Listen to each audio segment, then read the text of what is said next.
Good afternoon. I'm Raleigh Flynn, and I'm the president of the Foreign Policy Research Institute in Philadelphia. And I'd like to thank you today for joining us for the fourth annual Ginsburg-Zattel Lecture on the American Character and Identity. We're honored and delighted to feature the Pulitzer Prize-winning Dr. Walter McDougall, who's also the chair of FPRI's Board of Advisors, who will speak about the remarkable career of Philadelphian tycoon and philanthropist Stephen Girard. Before introducing Dr. McDougall, I'd like to first say a special thank you to our sponsors of the Ginsburg-Zattel Lecture Series on American Character and Identity, the Stanley and Arlene Ginsburg Family Foundation and the Zattel Family Foundation, with a personal thank you to Stanley and Arlene and to Ed and Seema for their generosity and support of FPRI over the years. They have made this lecture series possible. Today's event is also co-hosted by Girard College and the Museum of the American Revolution.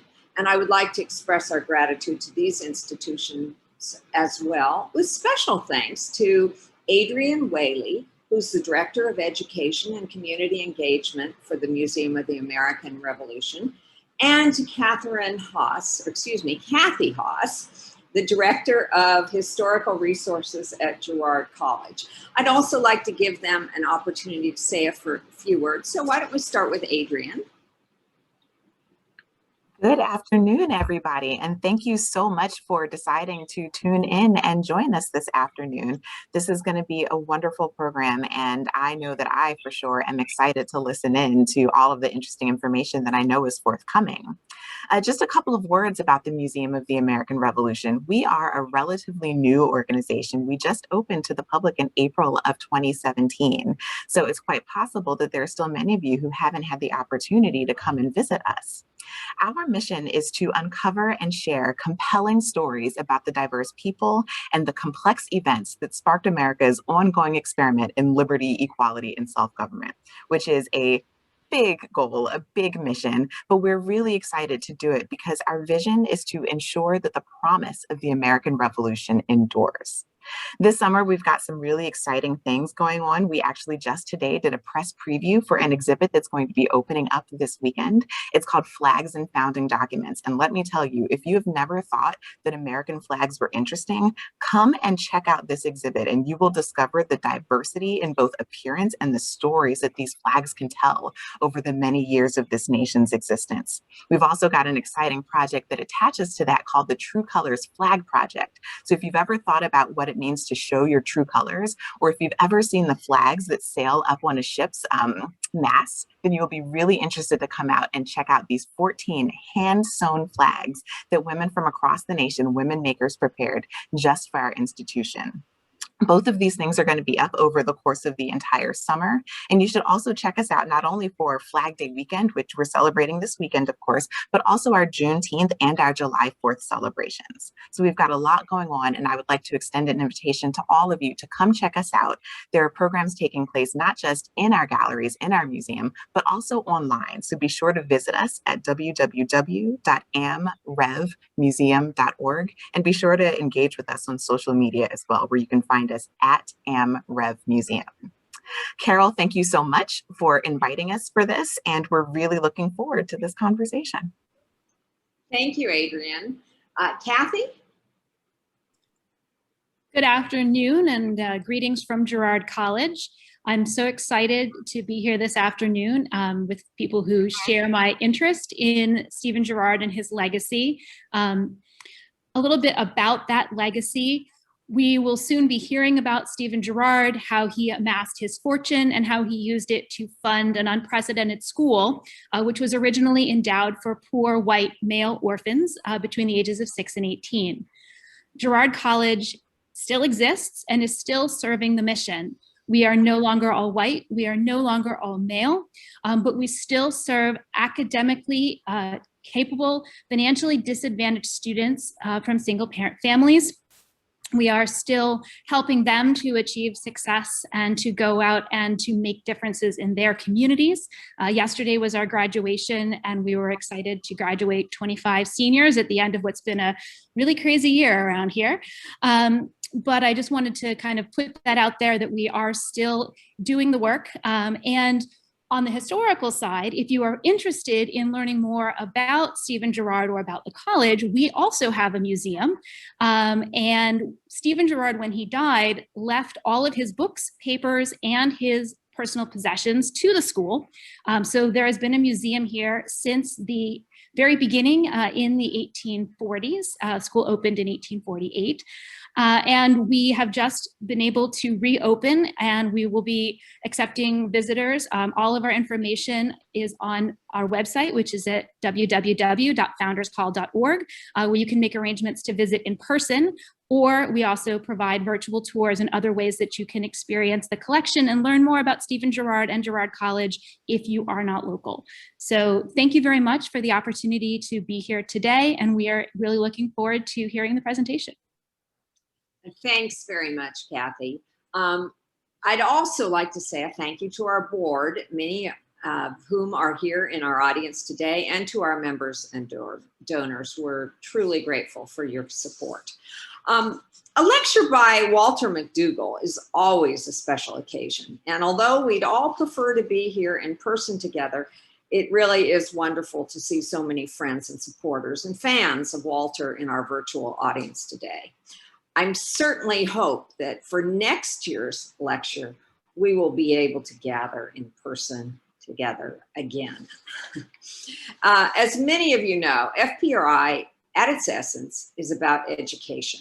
Education of our country's leaders and policymakers and the general public, and the education of students and the younger generation who will eventually become our future leaders, and with FPRI's help, responsible and informed citizens.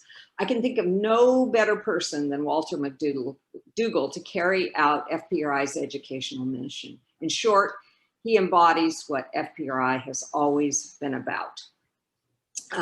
Walter McDougall, besides being FPRI's chair of our board of advisors, is also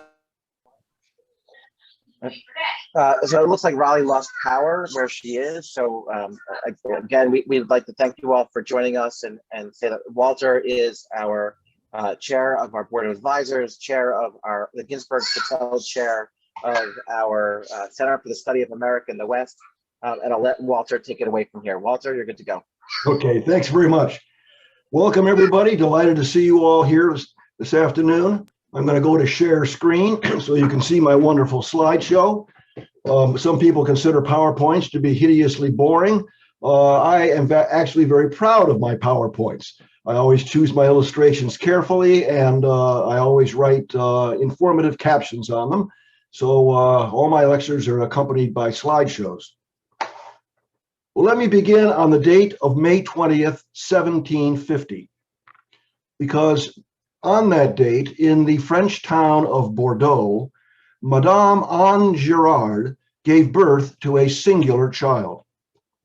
During gestation, the fetus had grown a deformed right eyeball. In fact, a grotesque walleye with a larger than normal socket and a blackened iris, blind and inoperable. As the boy grew up, his parents did their best to treat him normally and instill confidence in him, but other children taunted the boy, with the result that he became rather shy and reserved. By his teenage years, a layer of skin had grown over the eye, which rendered his expression less macabre, but still, in the words of a contemporary, severe or harsh. Yet the personality of the youth was neither severe nor harsh, because his parents encouraged him to turn his deformity into a source of motivation for himself and charity toward others with handicaps. That was the first and greatest challenge Stephen Girard would overcome during his extraordinary life.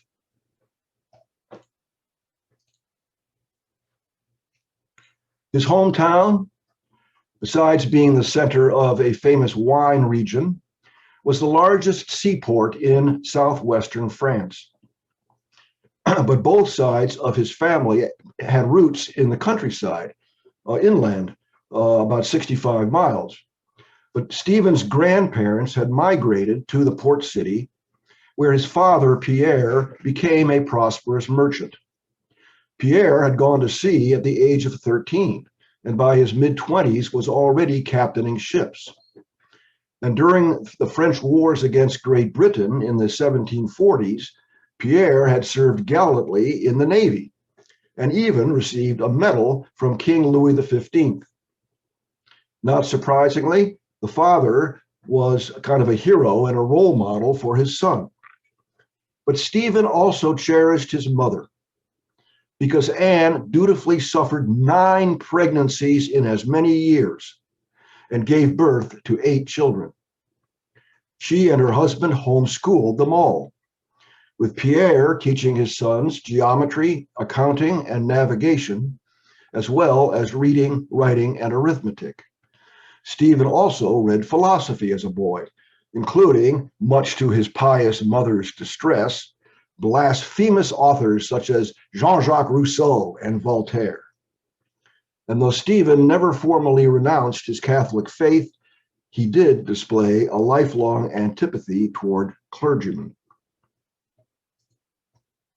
In 1762, when Stephen was 11, his mother died. She was just 36, but she might have been weakened by the sheer stress of childbearing and motherhood. That event marked the end of Stephen's childhood. 2 years later, he went to sea under his father's instruction as a pilotin, or captain's apprentice, and sailed on his merchant ship bound for the West Indies. No sooner had the vessel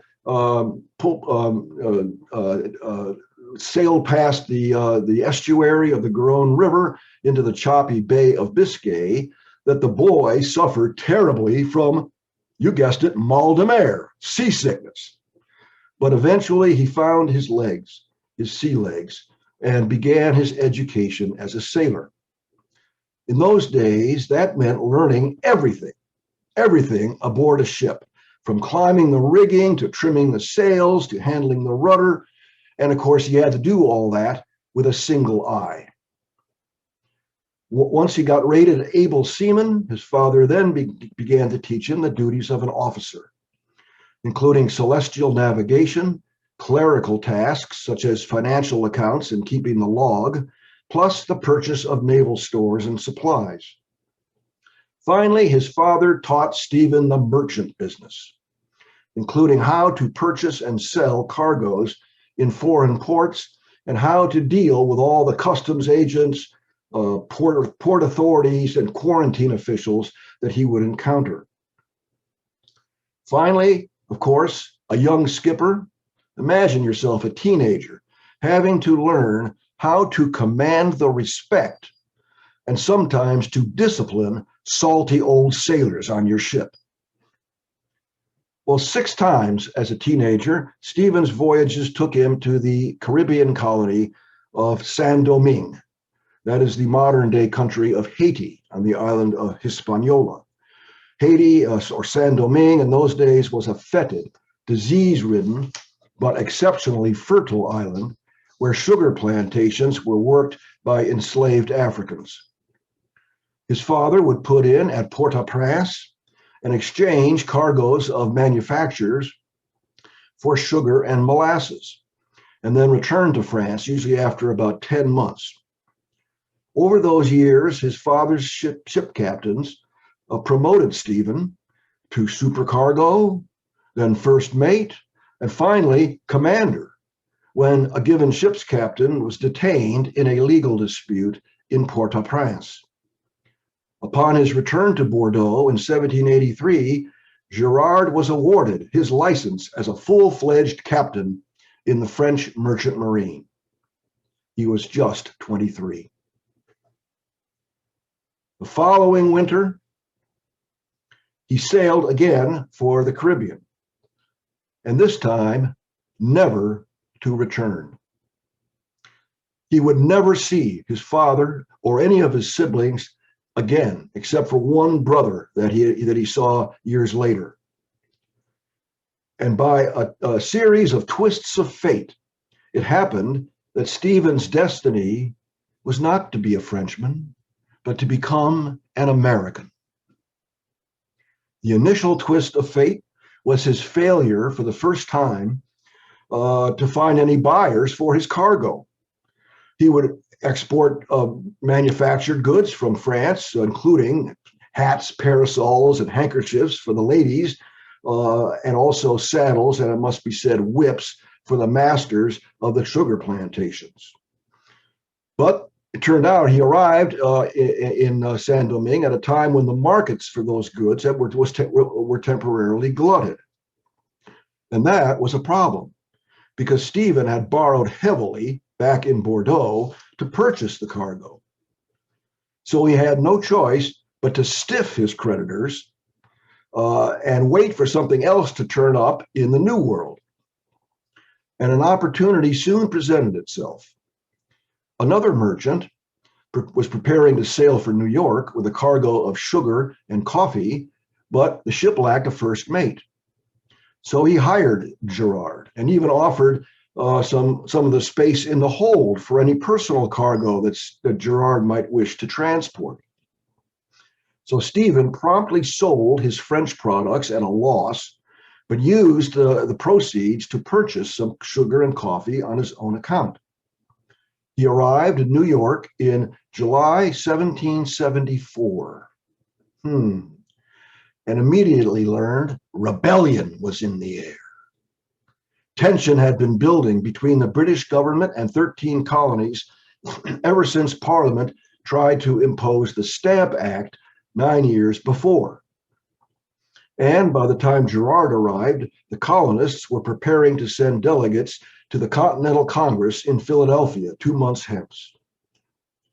Now that was one of the subjects of last year's Ginsburg lecture. You see the title slide here on Philadelphia as the indispensable site of America's founding. Well, Girard was not displeased with the colonials' displeasure or conflict with the British, because obviously, being a Frenchman, he had no love for the British. But he'd only just arrived in New York, spoke little English, and needed somehow to earn a living 3,500 miles from home. So he hung around the docks and the taverns where merchants convened, learned what products Americans sold in the Caribbean, and eventually became the partner of Thomas Randall, a merchant and ship owner who traded with merchants in New Orleans. Now, Louisiana was currently a Spanish colony, but formerly it had been French, and Randall needed a native French speaker in his company. So Girard agreed to serve as his first mate until in May 1776, he was down in New Orleans when he learned that fighting had broken out in the 13 colonies. The Royal Navy had already begun to blockade American ports and capture American ships on the high seas. And so Girard decided, in effect, to smuggle himself back into America by falsifying his ship's papers to make it look as if the real destination for the ship were 2 remaining French islands off the coast of Canada, Saint-Pierre and Miquelon. Well, the ship sailed into some terrible weather off of dangerous Cape Hatteras in the Carolinas. High seas washed over the decks. The water casks burst open and the fresh water was spoiled. Winds carried one of the masts of the ship by the board. And sure enough, the derelict vessel was easily captured by a British warship. But thanks to his false papers and his real excuse, the need to take on more water, the British released his ship. Whereupon Girard studied his charts and his maps and decided, well, since I'm just 50 miles off of the Delaware Bay, perhaps the safest thing to do is to find safe haven in the American port of Philadelphia. And so it was, simply by accident, that Girard arrived on the docks of Philadelphia, just half a mile from Independence Hall, on June 6, 1776.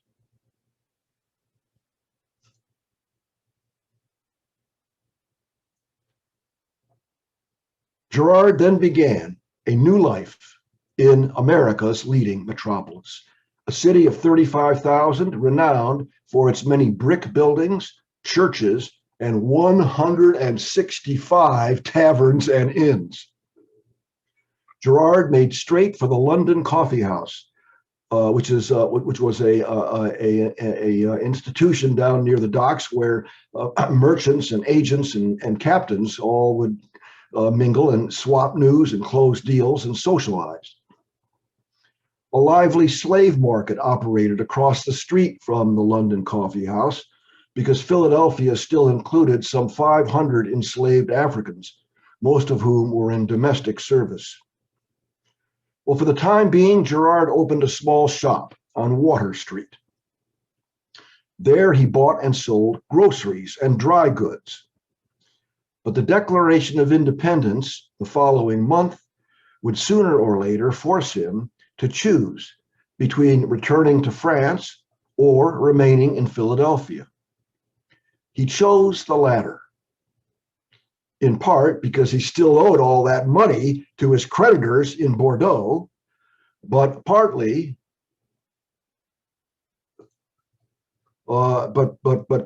because he anticipated that if the Americans should win their independence, if they should become an independent country, why, the new nation would afford unlimited commercial opportunities. Well, during the fall of '76, he braved one more voyage to Saint-Domingue. That was the last business trip he would ever take. Instead, he expanded his counting house on Water Street and began to invest in overland trade, shipping commodities to the city out from out in Lancaster County. Girard now, oops, here we are.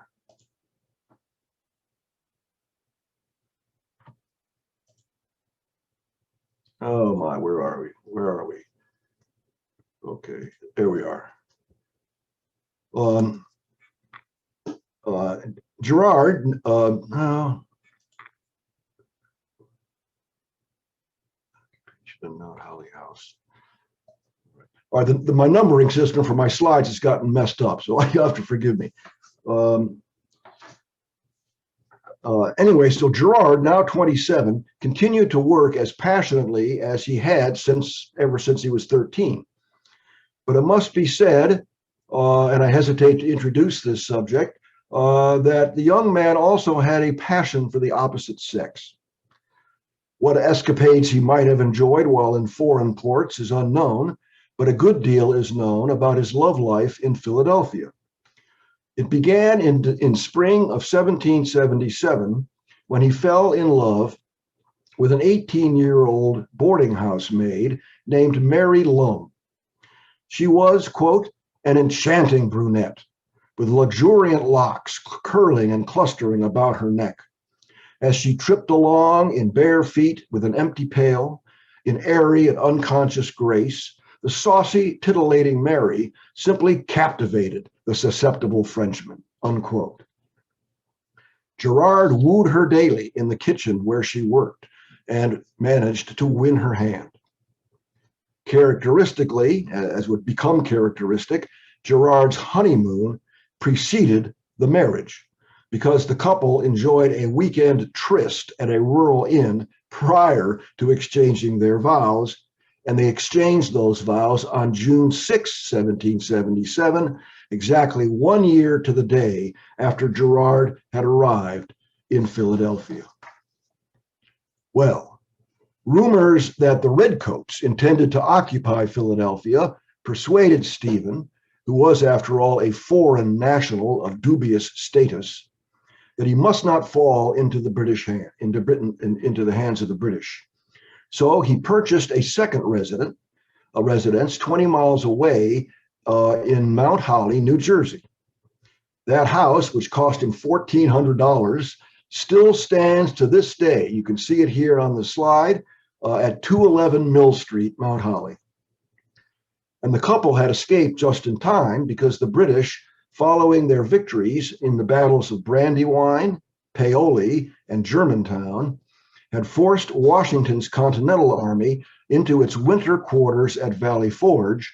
You see them here on the lower left, while Philadelphia was occupied by the enemy on September 26. Exiled though he was in New Jersey, Girard kept on plying his trade. He founded a makeshift store in the basement of his house and soon did a bustling business in whiskey, wine, cigars, and coffee. Men from all over the county in New Jersey frequented the store, perhaps if only to flirt with the comely Mary Girard. That winter was the first turning point in the War of Independence, because the defeats around Philadelphia were followed in October by a stunning American victory at Saratoga, New York. And when news of the Battle of Saratoga reached Paris, the diplomat whom Congress had sent over to France, Benjamin Franklin, persuaded the ministers of King Louis XVI that the American cause was for real. The French government not only recognized the independence of the United States, but concluded a full-fledged military alliance with the Congress in February 1778. And when news of that event crossed the Atlantic, the exultant French expatriate Girard devoted himself wholeheartedly to the American cause. He briefly exulted again when the British evacuated Philadelphia in June 1778, only to learn that their line of retreat was to run right through Mount Holly, New Jersey. And so the Girards dropped out of sight. Nobody knows where to this day until October, when they returned to Philadelphia. Stephen now swore an oath of allegiance to the Commonwealth of Pennsylvania, thus becoming in effect an American citizen. He no doubt did so in part because Pennsylvanians got preferential tax rates and the privilege of filing civil suits against debtors. Obvious advantages for an aspiring merchant, but there's no doubt also that his patriotism was genuine. And even as the war for independence continued to rage, Girard's colonial firm prospered. By 1780, he had accumulated enough capital to invest not only in cargoes, but in ships, which substantially increased his profits. Of course, it also increased risks, the risks of piracy, confiscation, shipwreck. But Girard was careful to minimize risk and ensure that his solvency would never depend on the successful return of just a single voyage. For example, in 1783, he had a schooner built, which he christened the Mary after his wife, that was wrecked on the shoals off of Maryland during her maiden voyage. But the loss barely dented his bottom line. Oh, but that wreck was ominous. It proved a terrible omen because Mary herself was about to be wrecked on the shoals of insanity.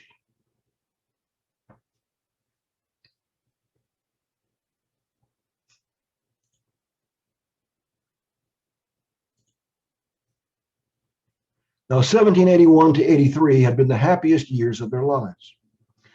To begin with, the American cause had triumphed at the Battle of Yorktown in 1781, where a French fleet, Gerard was no doubt proud to learn about, a French fleet and a French army helped Washington's Continental Army capture the entire command of British General Cornwallis. That shocking defeat had toppled the British Ministry of Lord North and caused the new government to undertake the peace talks which, thanks again to Benjamin Franklin, would culminate in American independence in September 1783. On a personal note, just a month before that, Stephen had been reunited with his brother Jean. Jean had also become a merchant and applying the West Indies, and he now arrived in Philadelphia with a cargo from Saint-Domingue and paid a visit to his brother. Jean stayed several months with Stephen and Mary, but Mary grew increasingly agitated because Jean's entourage included an enslaved woman in her 20s named Hannah.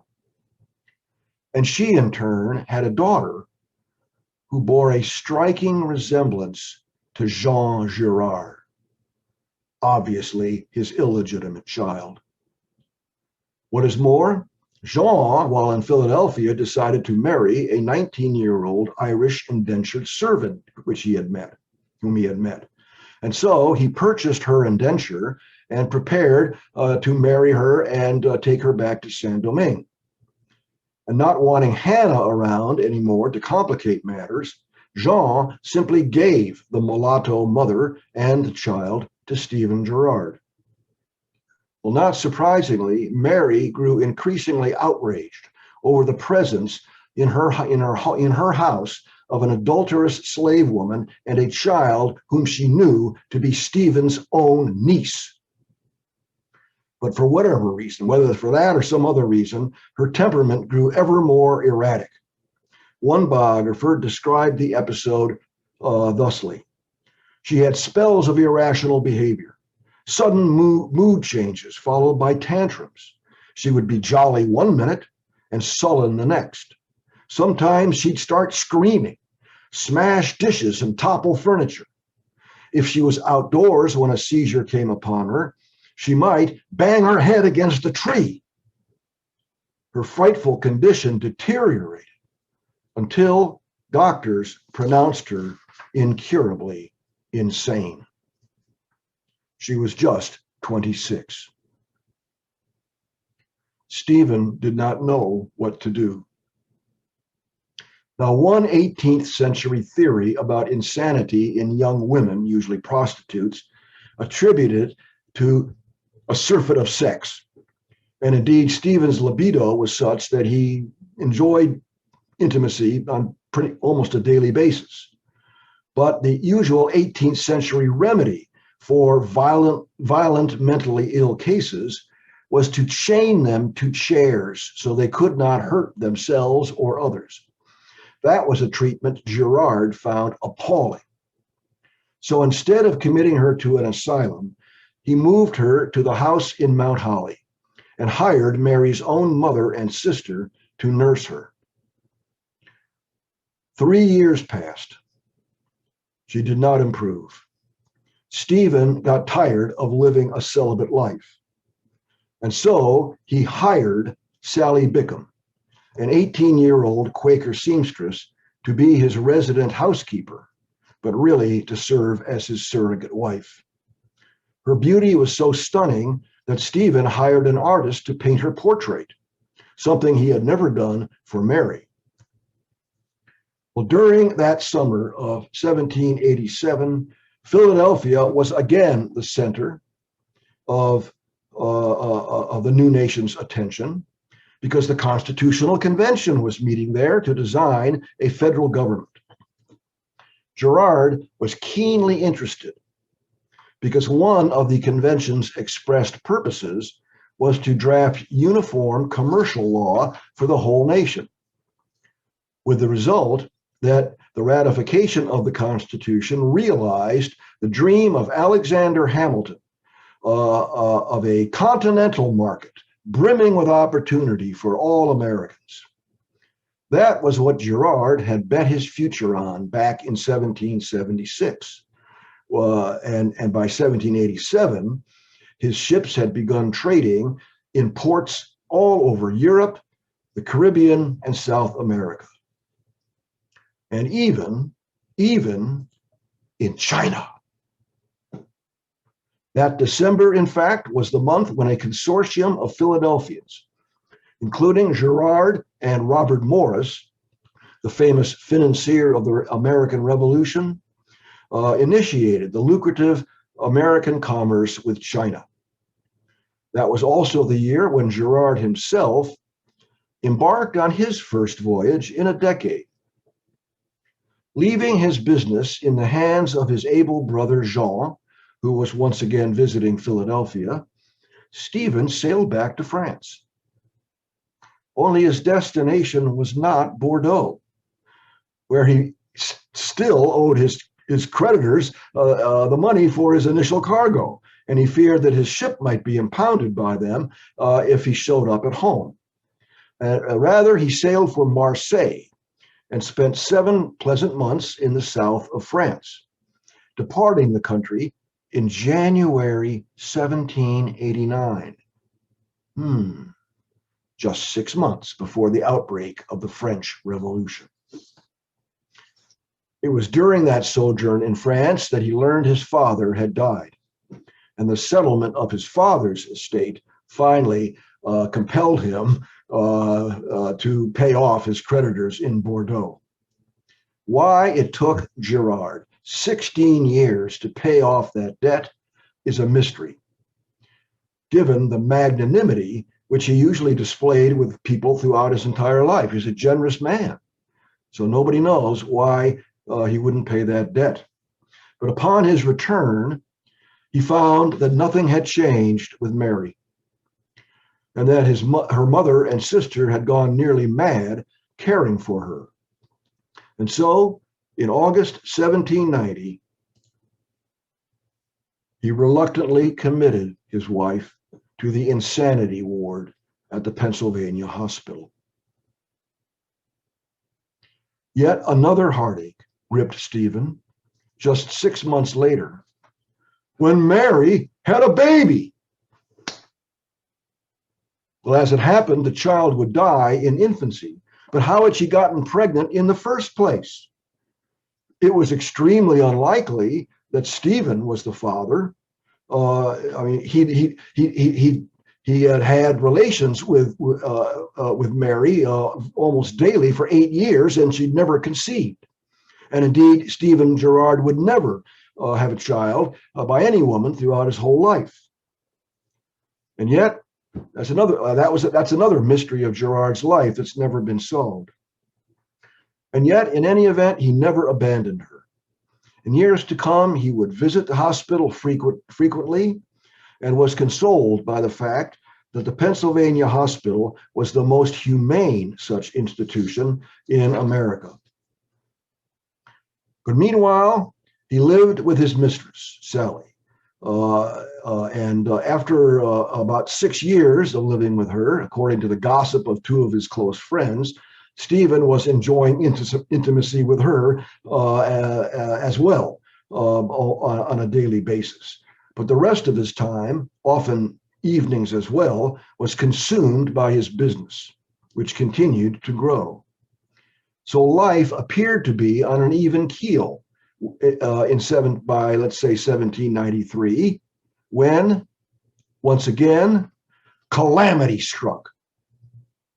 In fact, the first of 2 emergencies that would earn Stephen Girard a measure of immortality. News of the French Revolution and its slogan, liberty, equality, fraternity, had reached the ears of the enslaved Africans in Saint-Domingue. And by 1791, a bloody insurrection occurred, what we call today the Haitian Revolution. French planters and their families took ship and fled the island in terror, and many of them came to the United States. Well, in 1793, one of those refugee ships docked in Philadelphia. But there was a deadly stowaway aboard the ship. In the West Indies, it was called the Black Vomit, but Americans knew it as the Yellow Jack. yellow fever. And in the heat and humidity of the Philadelphia summer, the yellow fever epidemic spread like wildfire. More than a third of the city's population of 48,000 fled to the countryside, while 1/6 of those who remained, about 5,000 people, perished from the disease in a matter of months. Contemporaries called it the most appalling collective disaster that ever overtook an American city. Dr. Benjamin Rush, the famous signer of the Declaration of Independence, diagnosed the disease, but nobody knew what caused it, not to mention how to cure it. Indeed, it wasn't until the end of the 19th century that medical science learned that the mosquito transmitted the virus. Philadelphians in 1793 blamed some miasma of the water or air, hence their primitive preventive measures, such as setting fires in the streets to cleanse the air, or the wearing of masks dipped in vinegar. And doctors only made matters worse, since very often they would bleed or purge infected patients. Well, the traumatized Philadelphians, you can imagine, fled from each other's presence in what we now call social distancing. While people on the street dressed in mourning clothes, indicating that they'd had a death in their family, were literally avoided like the plague. People stopped shaking hands, even stopped talking to one another. Courtesy, charity, civil order disappeared. Now, Philadelphia had served as the nation's capital since December 1790, but due to the yellow fever, the federal government melted away. Everyone from George and Martha Washington to cabinet members, officials, and clerks evacuated the city. But Philadelphia's dutiful mayor, a man named Matthew Clarkson, remained at his post and founded a body with a name as big as the emergency: the Committee to Attend to and to Alleviate the Sufferings of the Afflicted with the Malignant Fever. He issued urgent pleas for volunteers to help the committee somehow serve the stricken community. Well, needless to say, most wealthy Philadelphians fled the city. This man didn't.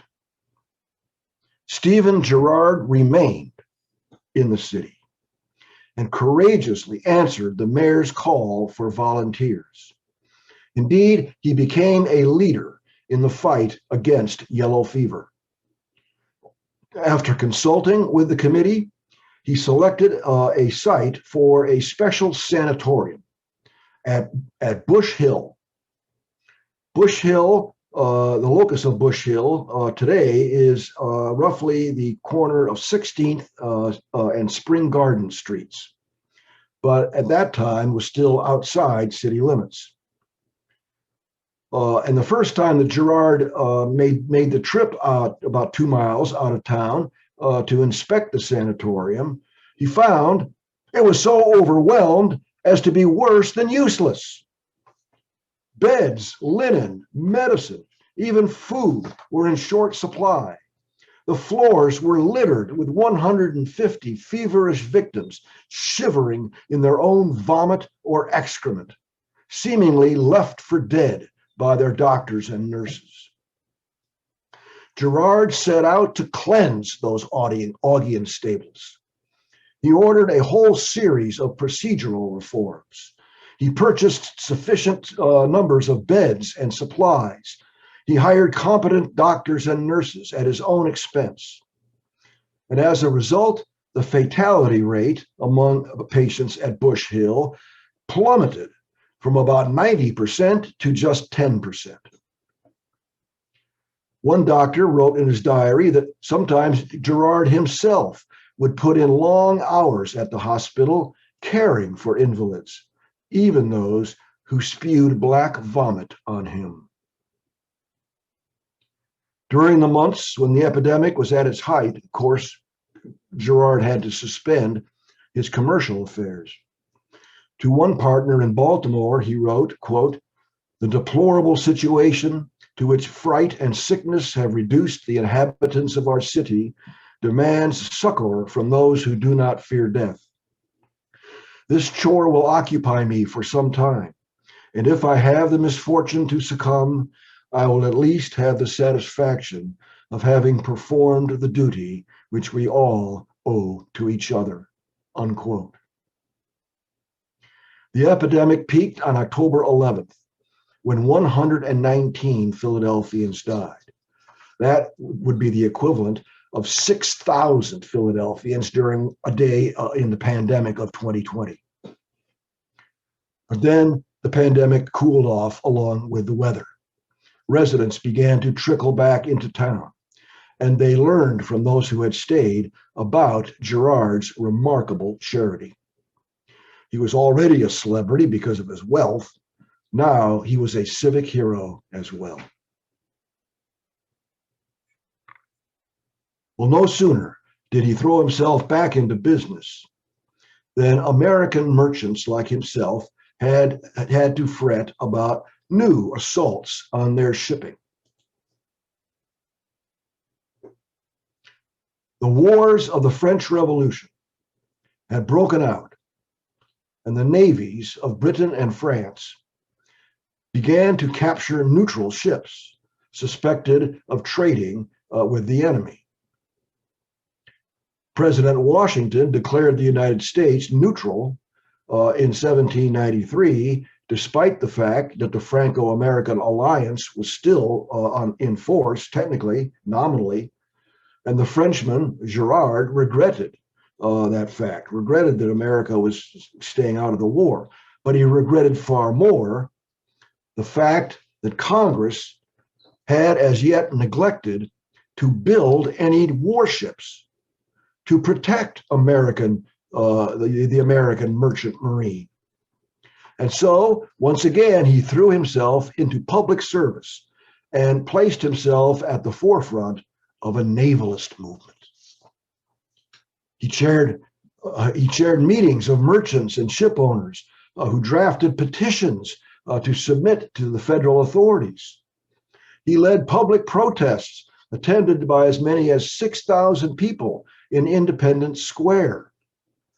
And in a matter of months, Gerard helped to persuade the Congress to pass and for the president to sign the Naval Act of 1794, which authorized construction of the first 6 44-gun frigates for the United States Navy, the famous ships that essentially established the United States Navy, such as the USS Chesapeake, Constitution, famously known as Old Ironsides, the President, the United States, the Congress, and the Constellation.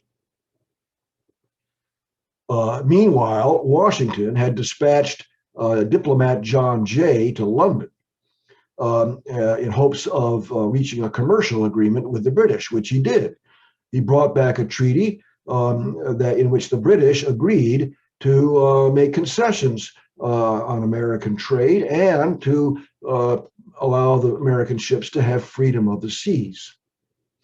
And then later on, President John Adams dispatched the French threat to American shipping by deploying those new frigates in an undeclared quasi-war against the French Navy in the Atlantic. And the American ships certainly gave as good as they got. And the French agreed to stop plundering American shipping as well.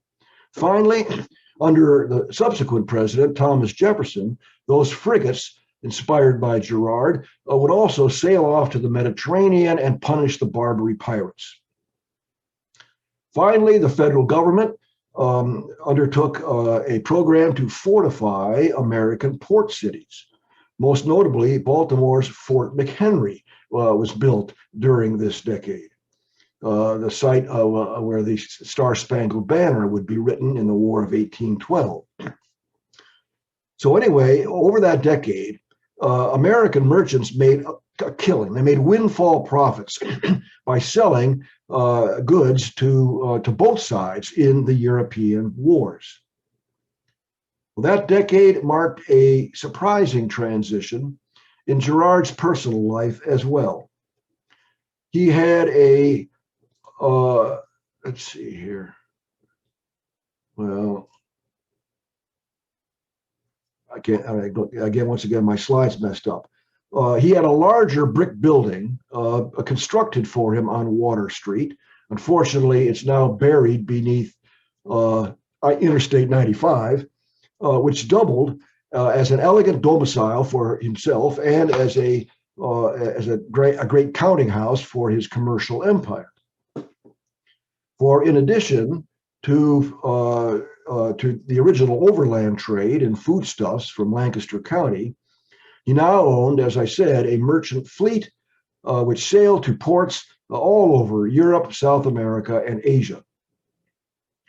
But his household had barely moved into the new building when Sally announced she was leaving Girard after 8 years in order to marry another man. Evidently, she'd given up hope that Stephen's mentally ill wife would die, or else that he might obtain a court-ordered divorce.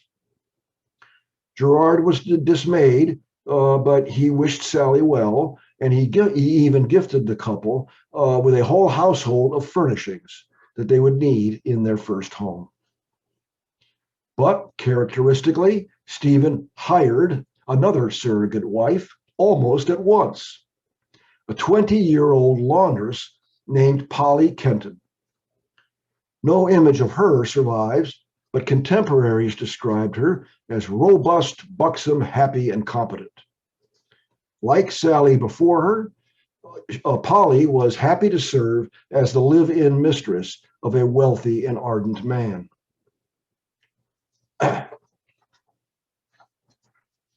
Well, finally, in terms of transitions in his personal life, Girard took up an avocation in the 1790s that echoed his own ancestors' rural roots in the French countryside, indeed in the province of Guyenne in southwestern France. Girard bought himself a farm and became a gentleman farmer. 567 acres were eventually acquired around what is now Girard Park near the Schuylkill River. He still spent most of his workdays in town, poring over business accounts, assessing commodities markets, buying and selling cargoes. But the farm now became a refuge where he could, in late afternoon, on a Sunday, he could go out to his farm and dig his hands in the soil, prune and weed, plow and harrow, and improve the yields of his crops. Of course, he hired a whole team of farm workers to do most of the daily work. And as another biographer put it, Girard, quote, greeted the dawn of the 19th century in a spirit of joie de vivre. In his business life and personal life, he was under full sail with a favorable wind at his back.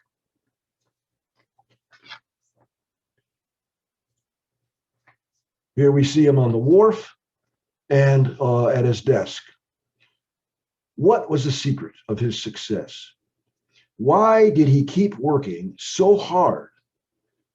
Given he no longer needed the money, the only explanation is that Girard, to coin a phrase recently heard in American politics, enjoyed the art of the deal. Not unlike a gambler who just craves the action. His voluminous private papers contain many nuggets about politics, war, and daily life, but by far the bulk of them consist of correspondence with captains, factors, and agents. Now, merchants in that pre-industrial era had to rely on scanty and often outdated information. So attempting to manipulate the market at home or especially abroad must have been a kind of an intellectual competition, a kind of a game that Girard just loved to play.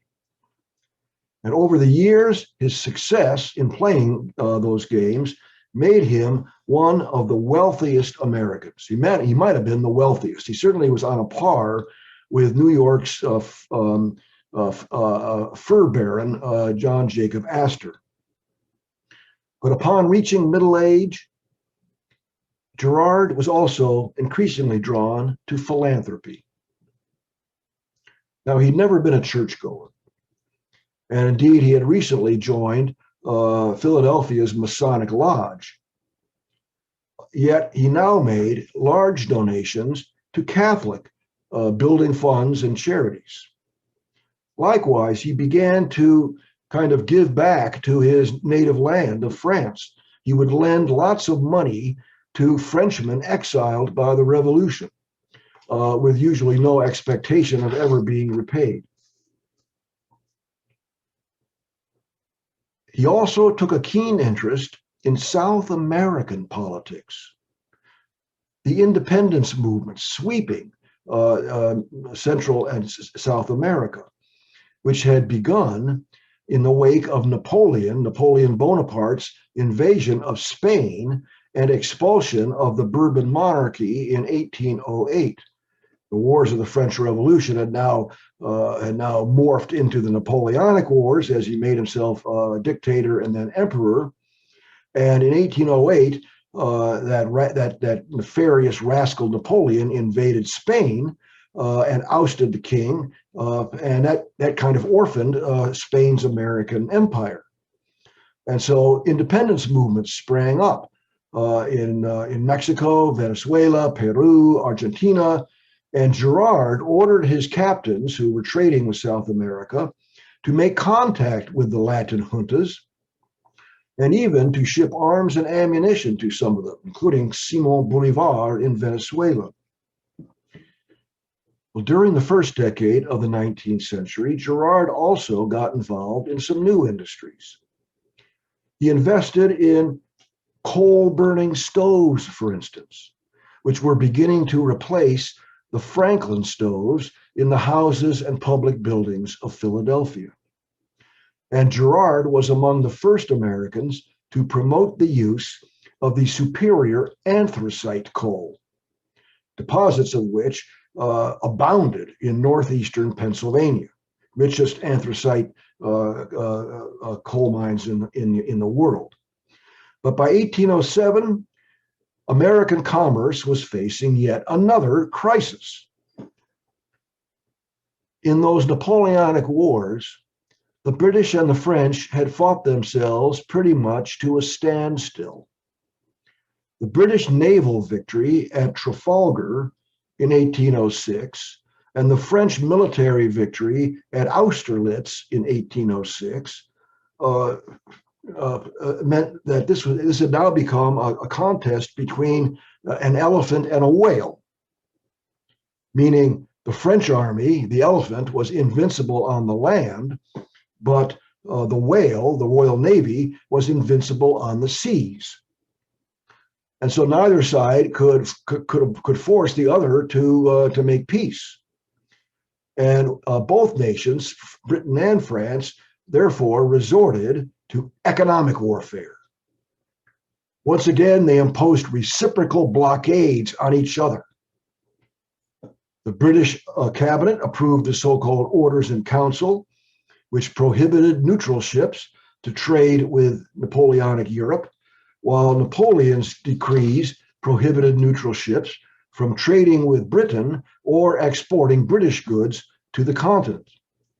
As a result, American merchants who'd been making windfall profits now found themselves trading with Europe at their peril. The president who had to deal with this latest crisis was Thomas Jefferson.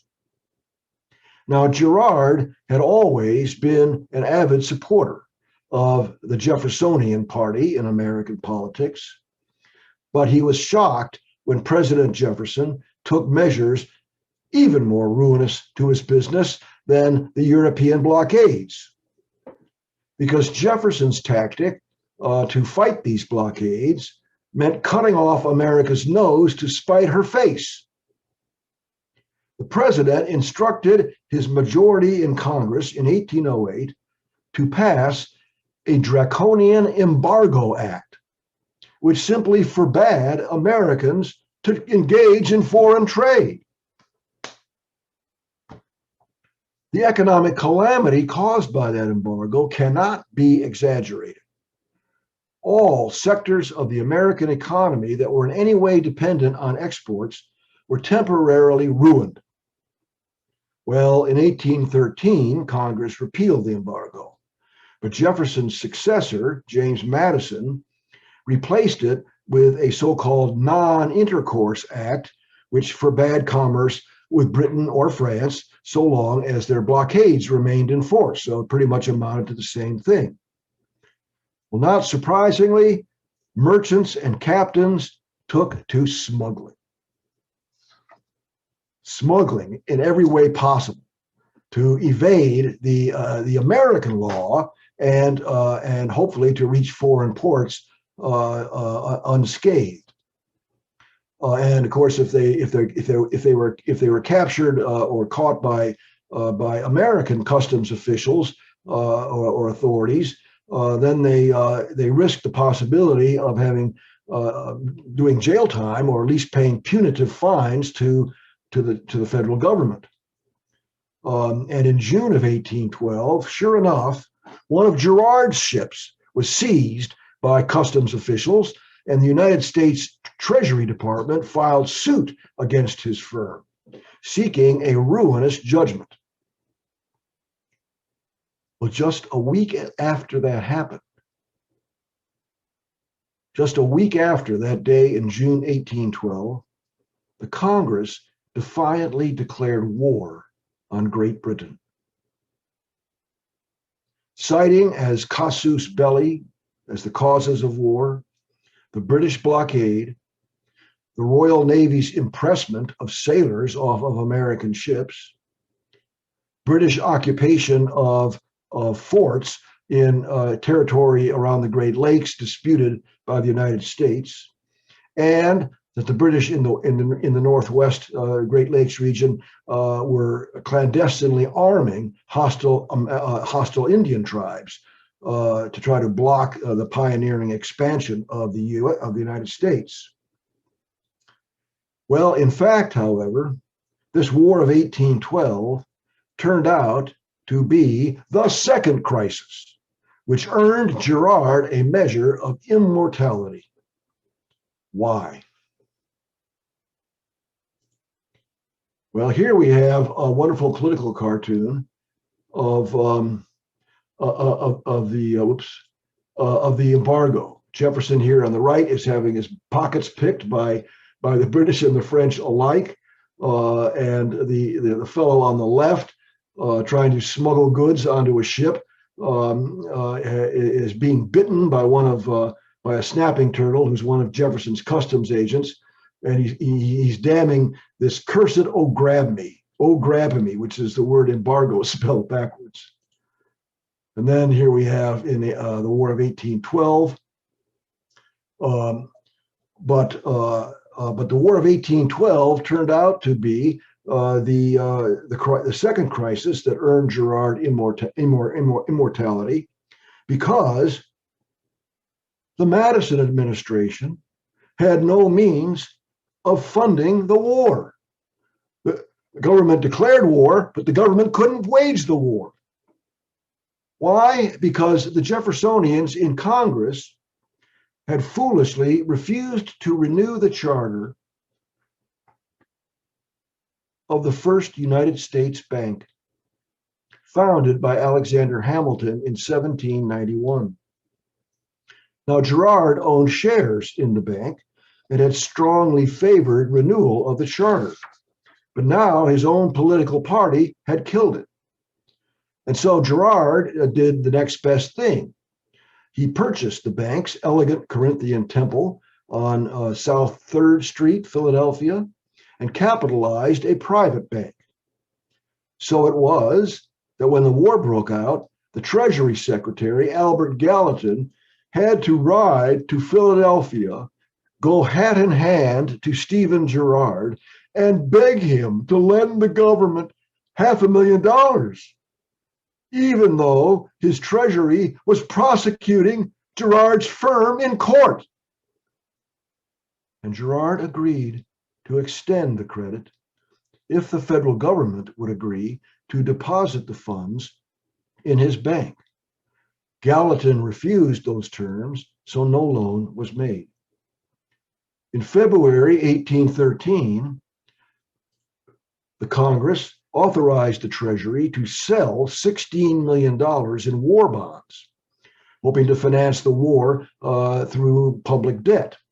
But the truth was, all of the Federalists, all of them in Congress and their supporters, mostly in New England and New York, had all voted against the war, while most Jeffersonians, most of whom were rural supporters, they were either too poor or were too distrustful of financial assets to subscribe to these bonds. So Gallatin turned instead to the wealthiest Americans, notably Girard and Astor, and asked them to make large contributions of their own and to market the bonds to smaller investors. Girard pledged $100,000 and promised to raise the whole $16 million if, again, the Treasury patronized his bank on an equal footing. 2 anxious months followed. But this time, the Secretary of State James Monroe reported to Girard that the president has readily assented to the measure proposed by you. Still, public subscriptions fell woefully short. Just $6 million was pledged. So Gallatin once again begged for the mercy of Philadelphia's wealthiest citizen. Girard held all the cards. You'd assume he might at least have insisted that the Treasury drop its lawsuit against his firm, but he didn't. He simply promised to subscribe the missing $10 million himself. That act of patriotic generosity succeeded in priming the pump.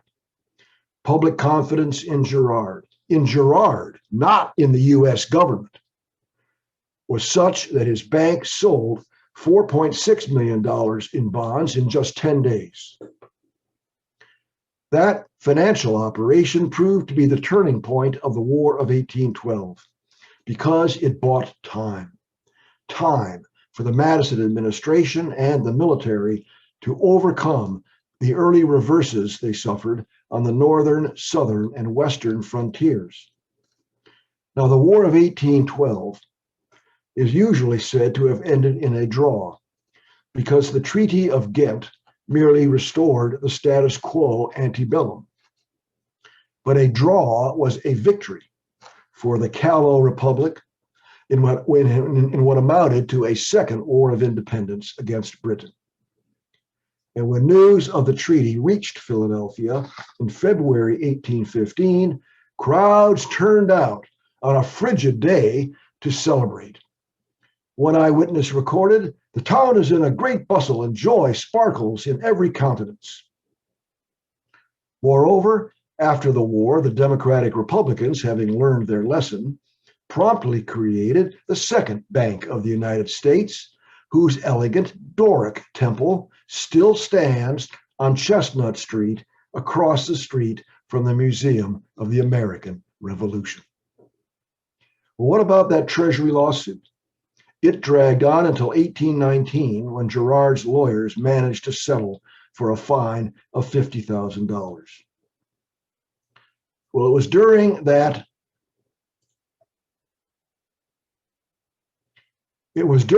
victorious year of 1815 that the long-standing conjugal thorn in Stephen's side, marital thorn, was finally removed. His wife, Mary, died at the age of 56, 25 years after being committed. One of his firm's captains who attended the funeral wrote this, quote, "I shall never forget the last and closing scene when we all witnessed Mr. Girard, filled with emotion, step forward and kiss his wife's coffin, his cheeks moistened by tears," unquote. Well, of course, his wife's death probably caused his current mistress, Polly, to hope that Stephen would now marry her, whereupon she became a very wealthy woman. But that was evidently the reason why Gerard never proposed to her. For under Pennsylvania law, she would be entitled to most of her husband's estate. And Gerard feared that her greedy relatives would squander his fortune. So Polly remained his surrogate wife for almost 12 more years until declining health and advancing age led her to retire, quote unquote, in 1827. Gerard, though 77 years old himself, found an immediate replacement in Emmeline Keaton, Polly's 18-year-old niece. Gerard never considered retirement. "When death comes for me," he said, "he will find me busy unless I am asleep in bed." That was one of his adages. "If I thought I was going to die tomorrow, I would nevertheless plant a tree today." That was another. And "to rest is to rust" was a third adage. So he maintained his frenetic schedule in the office and the firm and on the farm. He expanded his coal mines. He leapt into new revolutionary technologies, especially the most exciting, just beginning to transform America, the railroad. Finally, Gerard performed yet another public service when Pennsylvania, like many state governments which had overinvested in internal improvements, defaulted in 1829. So the governor of Pennsylvania, John Schultz, traveled from Harrisburg to Philadelphia in hopes of a bailout. Gerard agreed to loan the Commonwealth $100,000, again with little expectation the money would ever be repaid. Such altruism caused a friend to write what could serve as an epitaph, quote, "No man in this town has more pleasure than yourself, because your enjoyments are in accomplishing lasting good to mankind," unquote. Well, late in the afternoon of December 21st, 1830, shortest day of the year, dusk was settling over the city when Gerard stepped into Market Street and was struck by a horse-drawn wagon. One of the wheels ran over his face, lacerating his cheek and causing a great loss of blood. He hobbled 2 blocks to home. The accident was likely caused by the fact that Gerard, who'd been blind in one eye from birth, was now gradually losing sight in the other. After several months, he was relieved when his recuperation allowed him to get back to work. But the following December, a flu epidemic plagued the city, and this time Gerard was infected. Suffering fevers, nausea, and insomnia, he gradually grew weaker. Friends took turns standing vigil over his bed. One day, he sprang suddenly up, walked across the room, and exclaimed in his native tongue, "À quel point c'est trouble et violent, comme c'est extraordinaire." How violent is this disorder? How extraordinary it is. He lingered a few more hours before passing away in the company of his mistress, a few friends, and Hannah. Remember Hannah, that enslaved woman from Saint-Domingue, whom his brother Jean had given to Stephen 38 years before? She had served Stephen faithfully all that time and would be the first beneficiary named in his will. The city fathers declared Gerard's funeral a municipal holiday. Philadelphians had seen nothing like it since they laid Benjamin Franklin to rest in 1790. but the lasting epitaph or epilogue to Girard's biography was that will. He and his lawyers had drafted a long document with all kinds of information on Girard's ideas about architecture and education and urban planning, but also, of course, including meticulous instructions about his bequests. Hannah, Emmeline, Sally, and Polly all received lifetime annuities, as did the servants in Philadelphia, Mount Holly, and the farm. Girard's ship captains received lump sums. Various relatives back in France were mentioned in the will. But all those bequests amounted to just 2% of his enormous estate. So he also endowed trust funds benefiting the Pennsylvania Hospital and other institutes serving the poor and needy, sick and suffering, aged and infirm. He gave the city of Philadelphia $500,000 with instructions, quote, to pull down and remove all wooden buildings and replace them with brick and stone, and to beautify boulevards, parks, and buildings on the waterfront. He gave the Commonwealth of Pennsylvania another trust to expand its roads and canals. And yet another sizable trust was set aside for future investment, with the result that the Girard estate is worth about $300 million today. But far and away, the largest bequest endowed a boarding school for poor white male orphans on a 45-acre tract north of the city. He called it Girard College, but it was really a prep school for grades 1 through 12. The architecture was Greek Revival, and the centerpiece a grand founder's hall.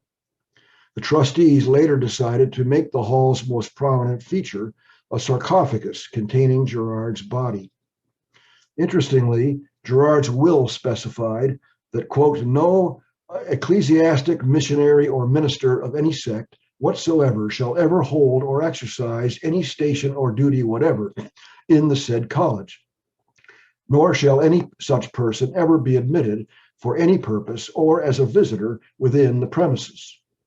I do not mean to cast any reflection upon any sect or person, but as there is such a multitude of sects and diversity of opinion among them, I desire to keep the tender minds of the orphans free from the excitement which clashing doctrines and sectarian controversy are so apt to produce, unquote.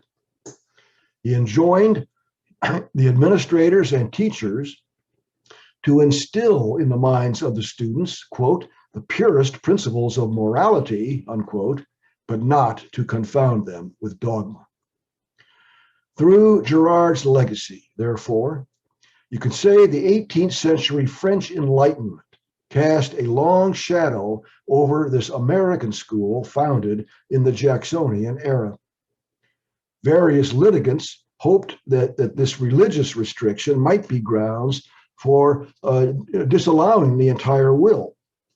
And their case was fought all the way to the Supreme Court, where Senator Daniel Webster, no less, represented the plaintiffs. But the High Court ruled in favor of Girard and his will in 1844. Note, however, that no one challenged the will for discriminating on the basis of race or sex. Indeed, not until 1968 did the Supreme Court declare the whites-only clause unconstitutional, and not until 1984 did Girard College admit girls. But from its inception, the school had always been praised for its rigorous scholarship and its 30,000 graduates over 180 years might be considered the children Girard himself never had. The one-eyed mariner from southwestern France was truly a man in full. To be sure, a series of flukes had washed him up on American shores, but his daring, determination, decency, courage, and humanity were the qualities that propelled his career and defined what came to be known as the American dream. Stephen Girard, whether as sailor, merchant, banker, farmer, or investor, always promoted himself, but he just as intensely promoted the interests of Philadelphia, Pennsylvania, and the United States of America. With the epidemic of 1793 and the War of 1812, surely his finest hours. Thank you all very much. I appreciate it.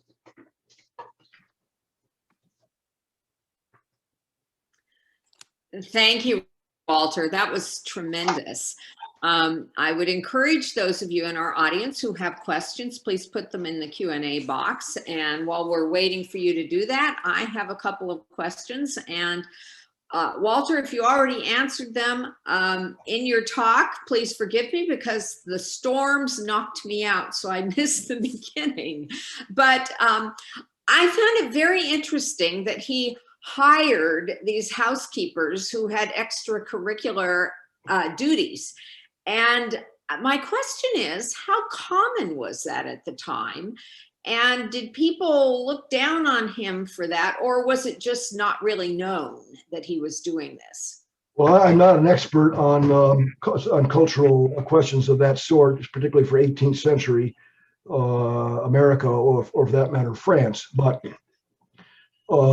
but as you know, it's cliche, but everyone knows that in France, mistresses have been de rigueur for a long, long time. And so as a Frenchman, he wouldn't have considered this, beyond the pale. But it's also true that a number of Americans had mistresses. Benjamin Franklin had various romances at various times, including live-in romances prior to his own marriage, and certainly when he was overseas for decades at a time without his wife.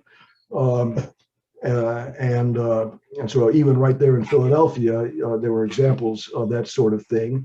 And I would expect that, I quoted some of his friends who reported openly on Girard's love life. And so they were not particularly ashamed. Now, as the 19th century progressed and America became, if you will, more Victorian in public morals, this kind of thing would have either gone underground or happened far less frequently. But in the late 18th and early 19th centuries, during the era when Gerard lived, this sort of thing was not all that unusual. Thank you. We have a question from Lawrence Copeland, who asks, he says, a lot of people like to make money and a lot work very hard and are opportunistic. What special talents or insights did Girard have to make the fortune that he made? I don't know. I mean, I'm not an expert on the business, in the insider business tactics of 18th century merchants, but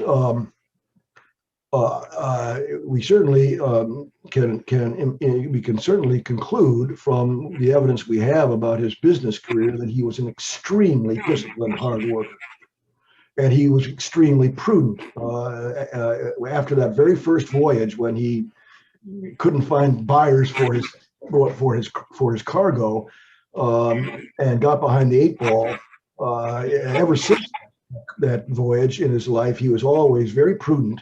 But his work discipline was enormous, just outstanding, and he must have been very good, which is to say, very clever at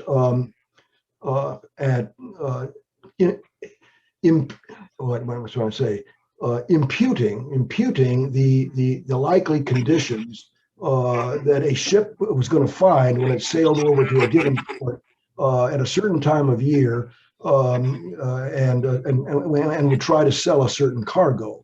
There must have been rhythms and patterns to world trade that Girard was very attuned to. and of course, also he was voracious.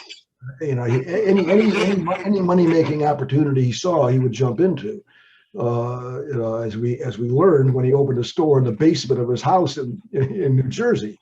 But whether it was ocean going merchant ships or in country travel from in country business from Lancaster County to Philadelphia, whether it was banking, whether it was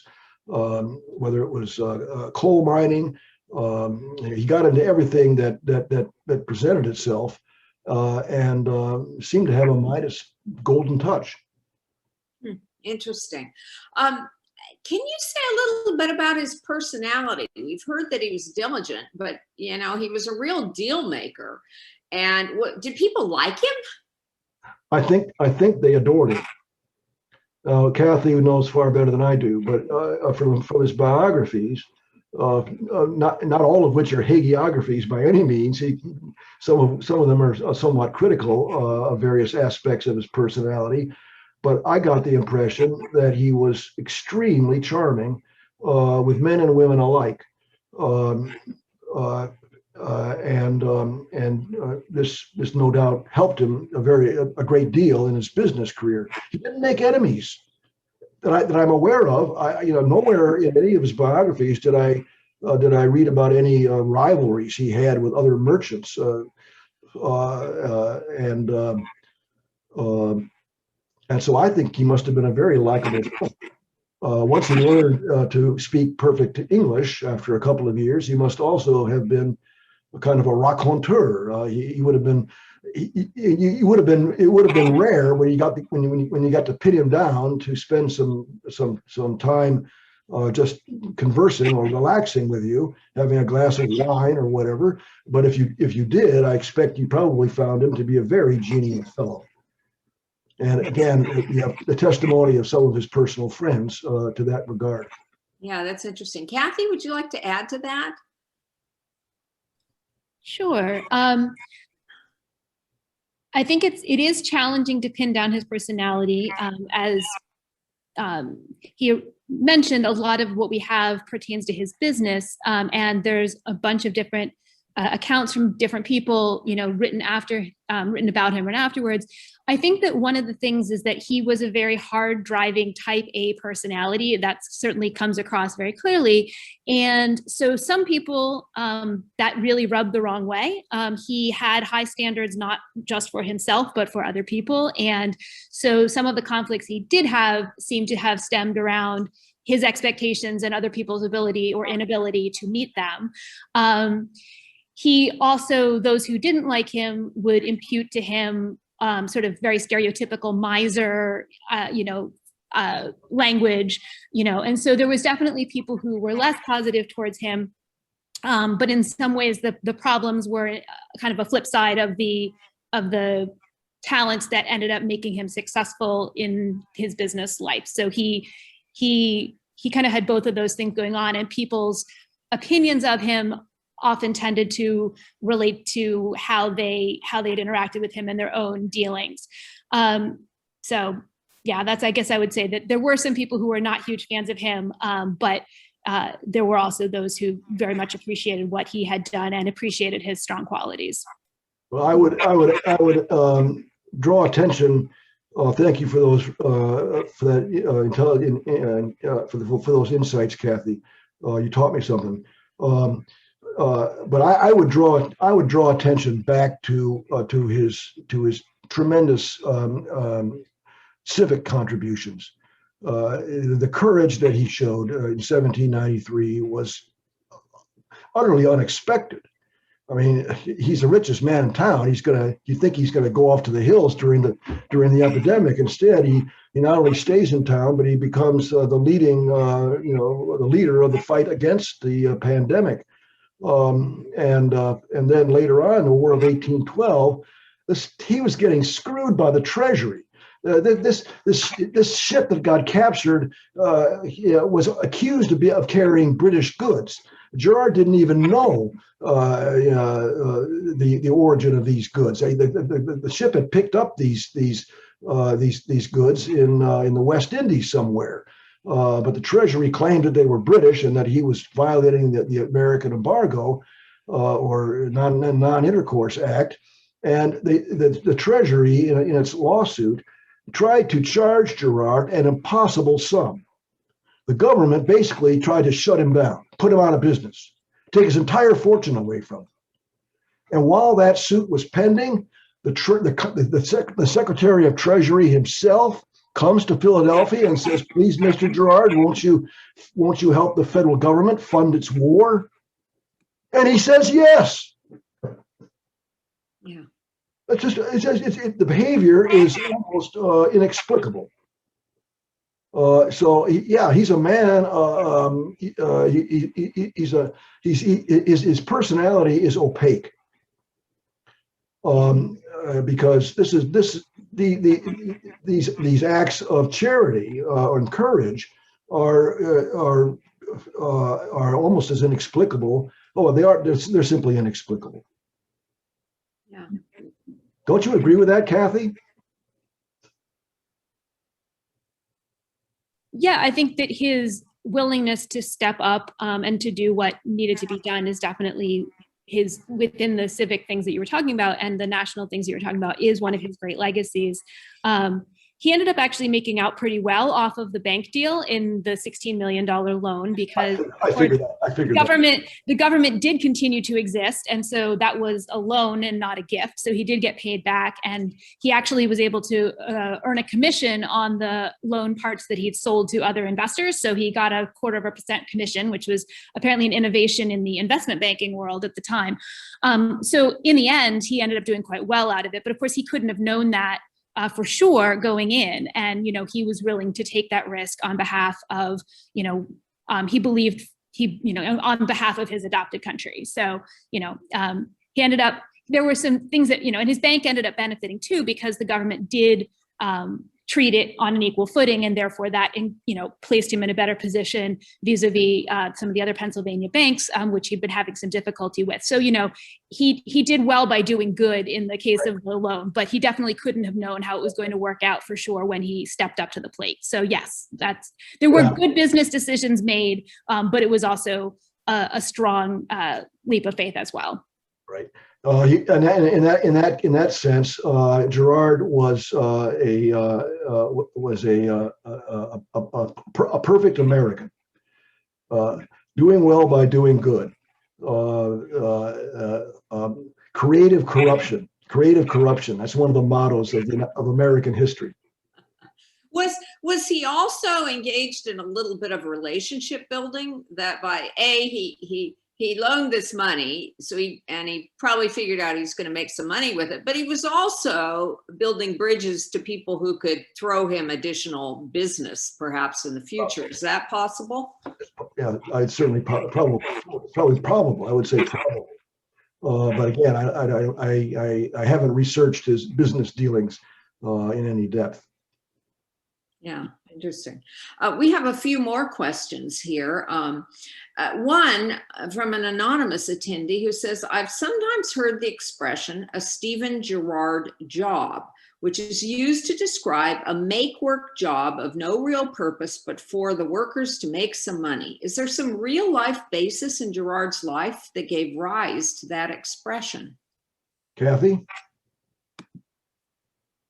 So that's a great question, and one that I've actually been doing some research on and have yet to pin down. So the story or the phrase Girard work or Stephen Girard work is a phrase that is known to a lot of Philadelphians, especially some of the older generations. And the classic story that is told is the story of Stephen Girard hiring a man to move a pile of bricks from one side of a brickyard to another, and then he pays him the day's wage, and then the guy comes back the next day and he is paid to then move the bricks back from the place where he had them, put them back to the beginning. So, this idea of a make work job.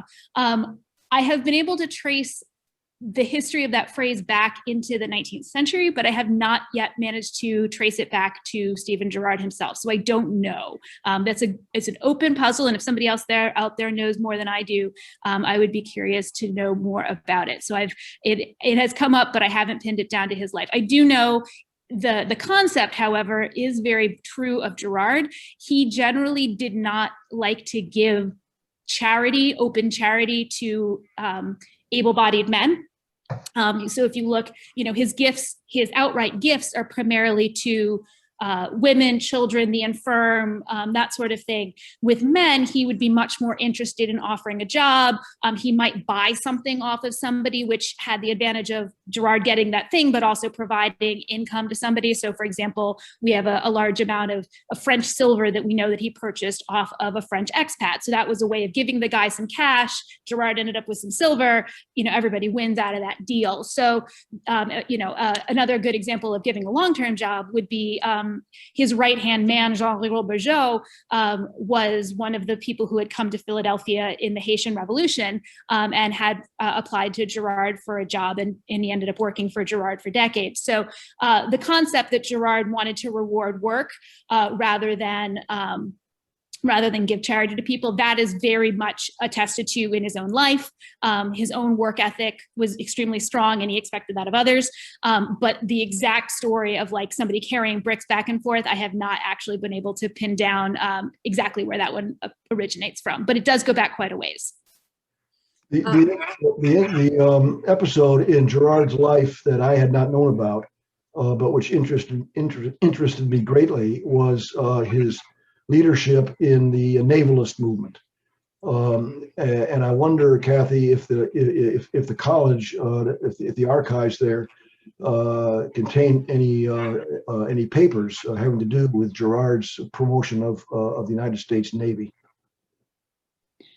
That's not a topic I've researched specifically myself. However, I can pretty confidently say the answer is yes, because as I mentioned, Girard left 100,000 pages of papers, which includes copies of all the letters he sent and all the letters that he received for really beginning in the 1780s and going until his death in 1831. So it is all of his correspondence and other things are well documented, and there is a lot in there. So we hold the originals, and then there is a copy that is made available on microfilm through the American Philosophical Society here in Philadelphia, just because they have a larger reading room and more staff than we have here at Girard. So definitely, it's not a topic I've spent a lot of time with, but I'm sure that it is in the papers because just about everything is when you look in there. We have another question. What real estate does the Girard Trust still hold? Maybe that's one for Kathy. Oops, we can't hear you. Sorry. When Girard died, he left his estate, or the bulk of his estate, to the city of Philadelphia. And it is now under the management of the Board of Directors of City Trusts. And they do publish annual reports. So if you're curious about all the details, you can check it all out from them. But Girard had extensive holdings in Philadelphia proper and places that were adjacent to Philadelphia in his own time and are now part of the city, like the Northern Liberties or down in the Passyunk area, some of which are still owned by the estate. So for example, he owned the entire block between 11th and 12th Market and Chestnut in Philadelphia. In fact, originally that was where he thought he was going to put the school. At the very end of his life, he purchased the current property, which is at sort of on Girard Avenue around 21st Street. And so that was not the site for the school, but it is still owned by the estate. And so that is a property. So if you're familiar with some of the developments that are going on there, that's where the Stephen Girard building is, but it's also now been recently a whole new slew of commercial developments are going on there. So they also own other properties in Philadelphia. And also Girard had invested in coal properties at the end of his life, which was alluded to. And those coal properties remained in the estate and still remain in the estate. And it was actually a lot of the coal money that ended up funding the school, really being the big driver of the funding of the school in the late 19th and early 20th century. The Girard estate still owns those properties. They're not as big a part of the portfolio, in terms of the income that they produce, as they were in, the 1890s.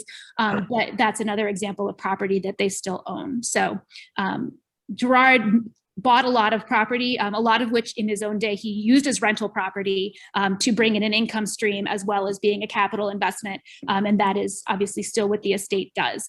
Some of the properties that Gerard owned have since been sold off. So for example, the area that was his farm down in what's now South Philadelphia, surrounding Girard Park, that was developed into homes it's now called the Girard Estates section, that was developed into homes in the early 20th century. They're all twins and architecturally interesting, and there's a great walking tour which you can look up. But then those were sold off to private homeowners in the 1950s. So that's an example of something that had been in the Girard estate, and then they sold it, and the money went into the estate rather than keeping the land. So there are some things that have been divested, but most of it's still most of the things Gerard had owned are still in the estate.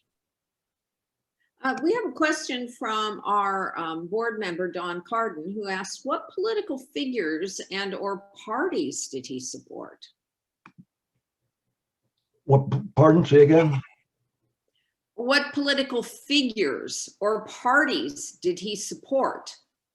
Well, as I said in the lecture, he was a devout Jeffersonian.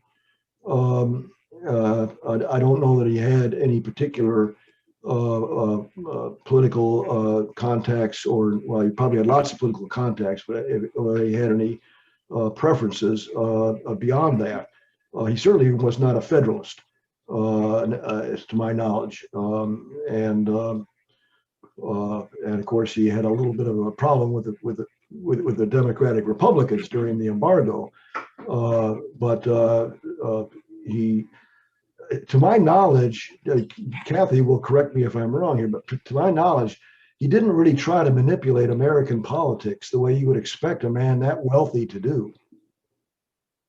Am I wrong about that, or just ignorant? No, I think you pretty much hit that one. He did, end up being involved in Philadelphia politics. He was on city councils and things like that. But yeah, we do have letters and other things that are from a number of high-ranking political figures in both parties, mostly business though, mostly, again, having to do with with buying things from him, or dealing with, things having to do with permissions for ships and things like that, or dealings with the bank. And again, that's, we've got a variety of different national figures, so. Thank you. We still have questions coming in. Anonymous attendee says, I thought the Girard Trust was turned over to the Board of Directors of City Trusts by state legislation after mismanagement by the college and a scandal about the punishment of students there. The mismanagement occurring because of the college and trust was used as patronage sought by the political party in power, which varied from election to election. Is that true? Do you want me to take that one? I don't know anything about it. Okay. So what happened was that when the money was left to the city of Philadelphia, with Gerard's death in 1831, they had to figure out some sort of management structure. The initial structure was something called the Board of Directors, and that was appointed through the city councils. And it had the problems that this person was talking about, which was that it was too tightly tied to the Philadelphia political systems and the vicissitudes of local politics. So what happened was, that they would replace members of the board when, different parties came in and out of power. There was not good accountability. Funding was seen as something that they could dip into. So this was all came to a head in the 1860s. And in 1869, they changed the governance structure so that they created what is called the Board of Directors of City Trusts.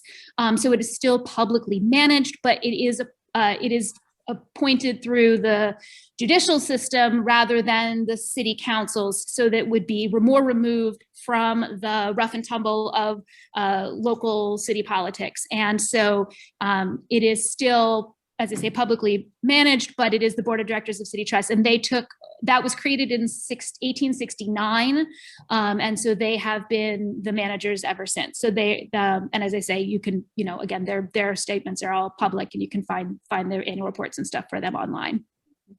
Yeah, They also manage all, they actually are responsible with that creation of that legislation. They're responsible for all trusts that are left to the city. So Girard College is one of them, but Wills Eye Hospital, if anybody's familiar with Philadelphia, is another one. So those are the two big ones that the Board of Directors of City Trust manage. There also are a number of smaller ones because, of course, anybody, people leave money to be used by the city for many different purposes.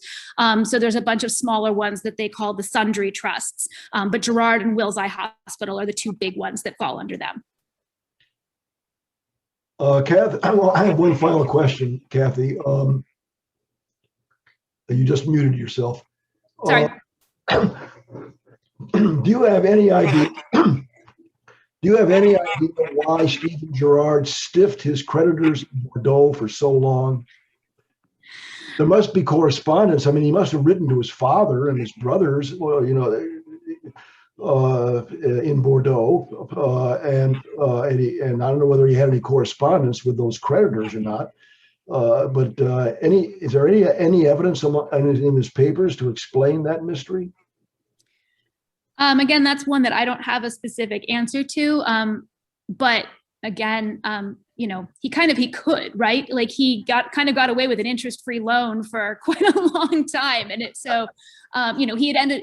he took what had been a problematic situation and ended up, basically spinning it to his advantage by not paying them back. It didn't cause him huge problems. It caused them some problems. So, it is a good question, and I don't have a good answer for you on that one. But he basically got away with it, and he found that to be helpful.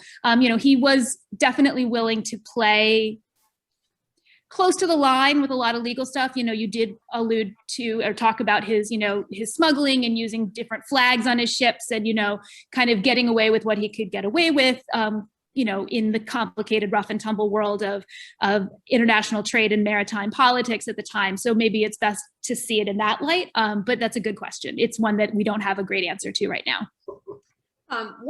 One last question. Can you talk more about Girard's attitudes about race? That's a good question. That is obviously a controversial question that I decided not to go into in this paper. But it's clear that whereas it's very hard to discuss this without sounding condescending.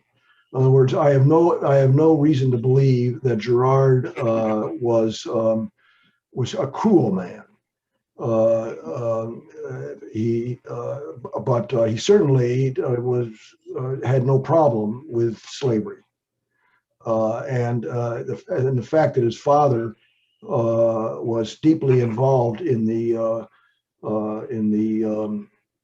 Saint-Domingue trade tells me that Gerard grew up in a household where slavery was just taken for granted, and so I suppose I don't know what you want to call it. I mean, to my knowledge, Gerard never owned slaves. His brother tried to give him a slave, but I don't know that he legally owned any slaves. Do you know, Kathy? Yes, he did. Oh. So the one who people are probably most familiar with is Hannah, whom he frees in his will. So she's described as my Black woman Hannah. He frees her in his will and provides her with an allowance to be administered by Pennsylvania Hospital. However, there had been other enslaved people that he owned in Philadelphia, and he had in fact tangled with the Pennsylvania Abolition Society as well over some of them in earlier decades. Hannah was the only one in Philadelphia at the time of his death. She was the longest lived one and the one that was still in his household. However, he did own enslaved people on the property that he had purchased investment property in Louisiana. Oh, that's right. I forgot about that. A large tract. About that. Yeah. So he'd purchased a large tract in Washita in Louisiana. And in the mid 1820s, set about developing it. He didn't do it himself. He hired an agent to do that for him, but that included purchasing enslaved people, and those people were not freed in his will. They were deeded along with the land in Louisiana. That was actually supposed to benefit the city of New Orleans. But through a very long and complicated thing, it turned out he had defective title to the land, so that whole the Louisiana stuff did not work out the way that he had intended it to in his will.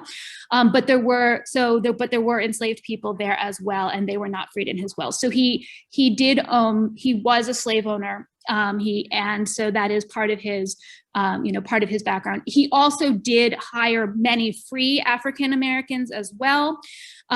So that's, you see evidence of those of Black sailors on his ships, and other Black employees. Philadelphia had both, and certainly slavery was on its way out in Philadelphia after the Gradual Emancipation Act that had been passed in the 1780s, but he was not an abolitionist and continued to hold enslaved people until his death. Thank you. This has just been fascinating, and I think we're coming to the end of our time. Walter or Kathy, and I see Adrian's online too. Is there any last comments you'd like to make before we sign off? And Adrian, since you're there, we also have a note saying, is the American Revolution Museum thinking of adding Stephen Girard into the fabric of the history of America? So if you'd like to answer that, please do. That's a great question. So one of the things that people often hear me saying is that on the eve of the American Revolution, there are 2.5 million people in what we think of as British North America, and they're not all George Washington or Thomas Jefferson. So there's this wide, interesting, fascinating range of different kinds of people with different kinds of life experiences who all contribute not only to the revolution, but also to our understanding of what is revolutionary, and who are constantly trying to define and redefine ideas of liberty and freedom and equality and self-government and all of these different things. And so we have a finite space in our gallery. However, we have many opportunities to rotate things in and out. And we certainly have opportunities to consider how we sort of reinterpret different elements of our story. And so I think that there is always the possibility to include him in a variety of different ways, just given the intricacies of his life. So I would say, don't count that out. And particularly given our location, so anybody who knows where we are, we're at 3rd and Chestnut Streets in Philadelphia. So the first bank is right across the street. The second bank is right around the corner from us. So these tangible connections to his story are literally right in our backyard. Thank you. Any final comments, Walter or Kathy? Nope. I'm talked out. Okay, well, thank you all. This was just a real treat, really just fascinating. And we have a lot of comments in our chat from the audience saying how fascinating it was. So a final thank you to Stanley and Arlene Ginsberg, and to Ed and Seema Satel, as well as to the Museum of American Revolution, and to Girard College, and of course to you, Walter. This was just a tremendous afternoon. Thank you. Thank you to our supporters and our donors to FPRI as well. And we'll see you all next year, hopefully in person. So thank you. Have a wonderful afternoon and evening. Bye-bye.